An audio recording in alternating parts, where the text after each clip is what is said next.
I'm Dr. Schwartz, BIA's Academic Dean, and I have the honor of presenting our commencement speaker, Dr. Lagrateria. Dr. Frank Lagrateria became headmaster of Bridgeport International Academy on September 8, 2015. Previously, he had served on the Academy's Board of Trustees. Dr. Lagrateria came to BIA after over 2 decades of distinguished service with the Universal Peace Federation, an international, non-governmental organization with general consultative status at the United Nations. With the Universal Peace Federation, he served as Director of Operations, Human Resources, Financial, and Legal Affairs. In this position, in an earlier post as the Director of Conference Services, he was the main coordinator for numerous major international conferences held in such venues as Korea, Russia, England, Nigeria, Japan, Turkey, Kenya, Belgium, Argentina, Brazil, and really too many nations to name here. Dr. Lagrateria oversaw conference operations so large, with current and former heads of state and participants coming from sometimes over 100 countries, that he was colloquially referred to as the General, because of his vast coordination required. Dr. Lagrateria also had served as Director of International Programs for the Religious Youth Service, an organization that sponsored overseas service programs in the least developed countries.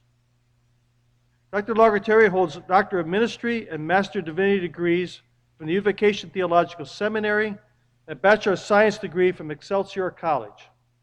He holds certifications and licenses as a certified meeting professional and a professional in human resources. There is perhaps no one better in the world to have been in charge of Bridgeport International Academy during this time of dramatic changes required by the pandemic of COVID-19. Being in charge of operations, human resources, financial and legal affairs for a major international NGO is one thing.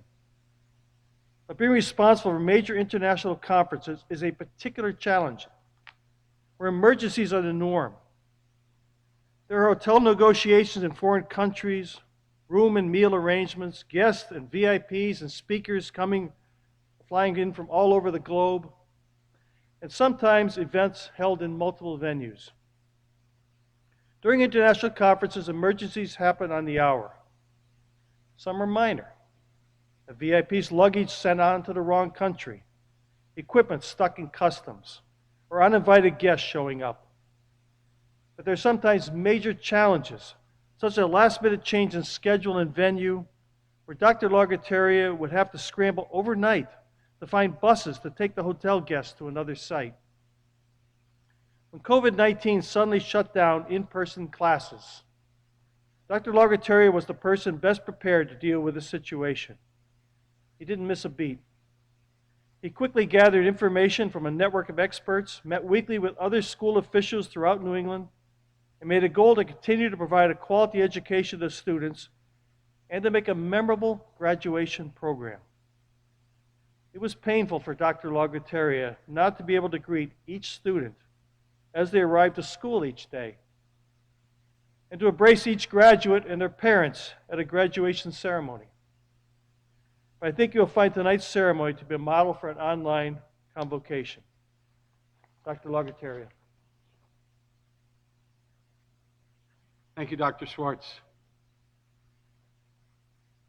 Wow, what a night. Greetings to our students, parents, faculty, staff, administration, and guests from all over the world who are tuning in live through Zoom. Actually, good morning to many of you as well.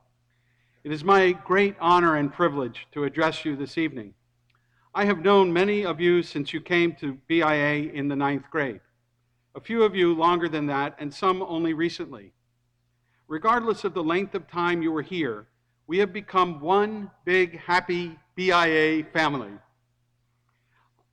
I came to BIA about 4 years ago, so our courses here are intertwined.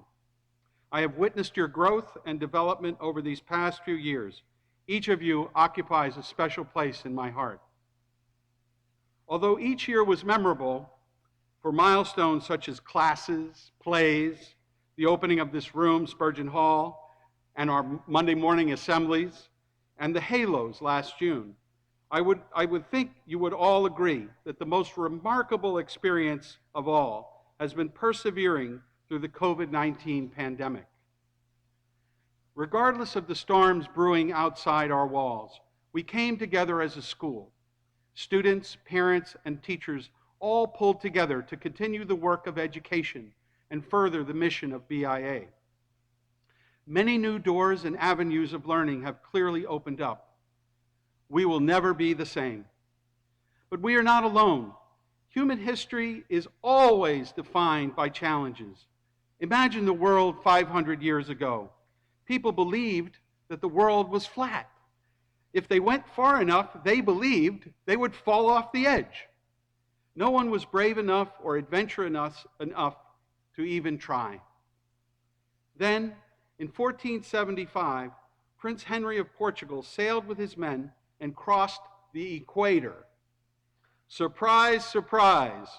They did not fall off the edge and instead opened the age of discovery. Over the next century, voyage after voyage revealed lands and oceans never even imagined. Columbus's voyage, as Rabbi Edwin Friedman has said in A Failure of Nerve, was a hinge of time. It swung open a door barely ajar. The effect of America's discovery on the European imagination was as though God had been hiding a piece of land bigger than the known world since the dawn of creation. Most of these explorers were looking for treasures, but their actual discoveries were beyond anything known until that time.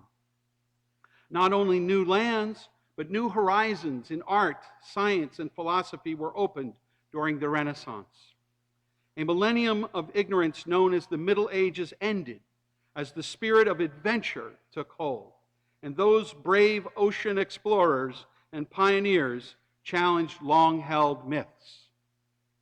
We remember Christopher Columbus for seeking a sea route to the Indies by sailing west.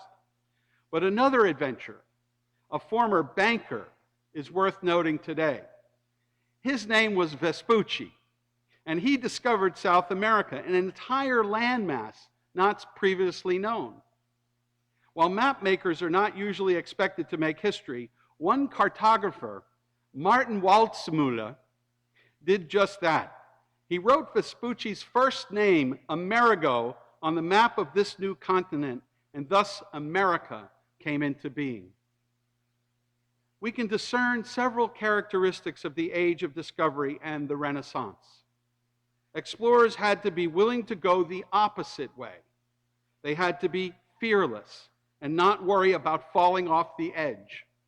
They needed to have a spirit of adventure.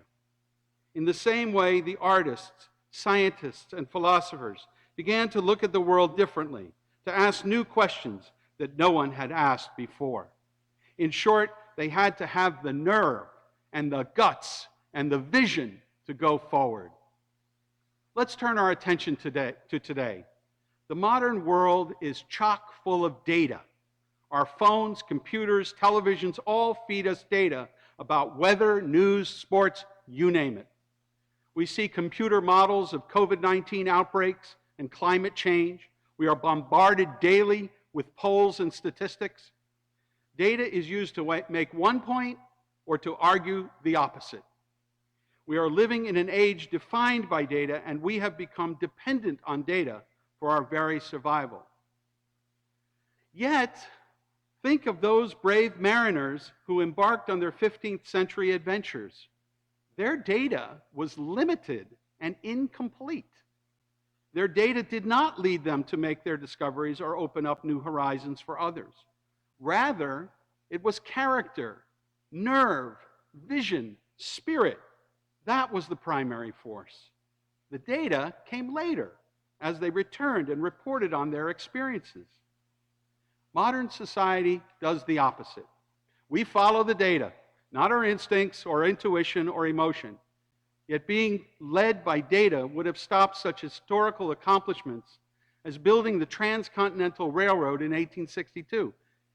They had to blast through the Sierra Nevada mountains with nothing but hand tools if you can imagine such a thing. Chuck Yeager's breaking the sound barrier in 1947. Roger Bannister's 4-minute mile in 1954, challenging the limits of the human body. The dismantling of racial segregation in 1963. Landing on the moon in 1969. Landing on the moon, okay?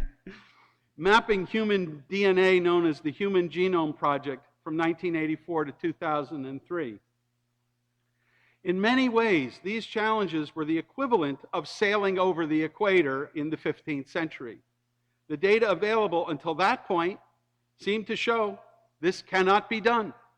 Yet, in each case, human beings had a vision that inspired them to try, a vision that let them redefine and recreate themselves and find a new path forward. Recently, we have all been forced out of our comfort zone. Social distancing meant that things we took for granted, gathering together for religious observances, school, work, and other civic activities, could not be done. Let me ask you a question.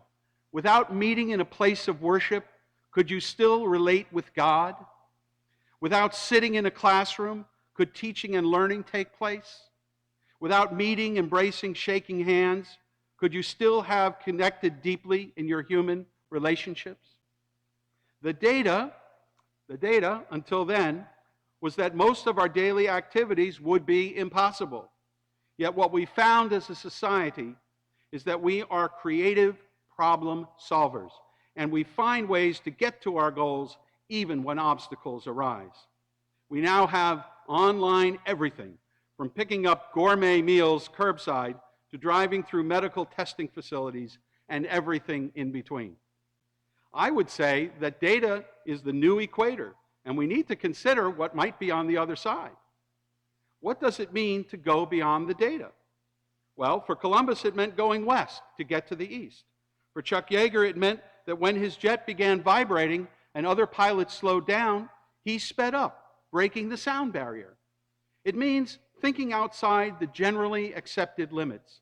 In this age, we need to think outside the data box or the database.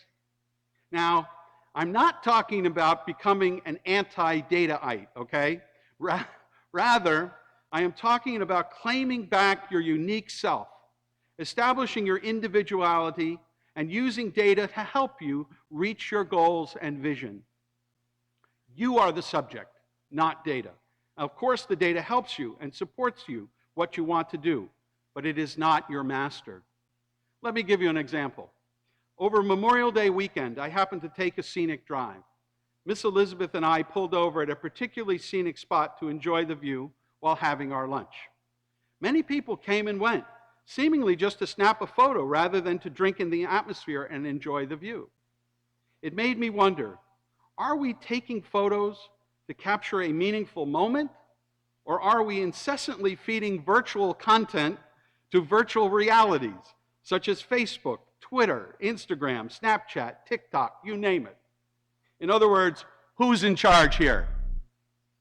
Greatness, according to Stephen Covey, is primarily a matter of your character, and only secondarily your title, fortune, fame, or honors. The way we think, feel, decide, and act is who we truly are, and the results will follow. In past years, people tried to determine someone's success by data as well, the SAT score, grade point averages, salary levels, and so forth. But today we see the emptiness of those issues, especially when confronted with a game-changing event like a pandemic. The so-called I generation is pioneering what Doug Lyons, chairman of the Connecticut Association of Independent Schools, called the new smart, meaning grit, judgment, and being a problem solver. Or as the Greek philosopher Epictetus said, circumstances don't make the man, they only reveal him to himself. The challenges our world is facing today require people of great character who can envision solutions and who have the maturity, stamina, and empathy to bring them to pass. I invite you to become a giant in your thinking, traverse the existing cultural divides, and discover the deep interconnectedness of the human family. Recognize and uplift that which binds us together, Break free of the data habit. Explore the power of our human nature, our intuition, our emotional strength, our perseverance.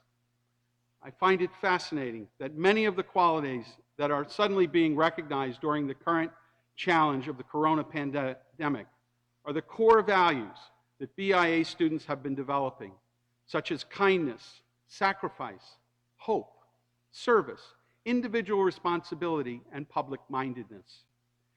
This gives me huge satisfaction to know that our students are well equipped to become the significant figures for the new age. You guys, the class of 2020, are entering your adult life at a moment when the entire world has suddenly become aware that we need a new vision.